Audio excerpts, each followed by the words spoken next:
Here we are at the Beachcomber project, and like any project, there's a lot to consider when you're planning a project. So in this particular case, this detached garage, there's considerations with the client initially. Should it be attached? Should it be detached? What are we looking to achieve with it? And ultimately, the reason we became detached is for the property. It suited the looks of the property best, plus it doesn't overwhelm the house. So what they needed this garage for was to store their boat in, and they want to be able to store their boat in without having to bring the mast down, without having to have a fold hitch and all sorts of stuff on the trailer. Simply back it in and be done, and have lots of room to do it.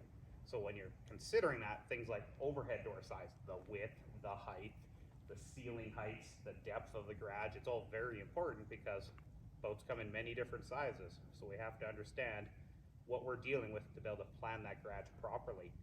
So when you get into it, it's just lots to consider. Make sure you're making a list of what you want, and then we take that into consideration and make a design that suits it.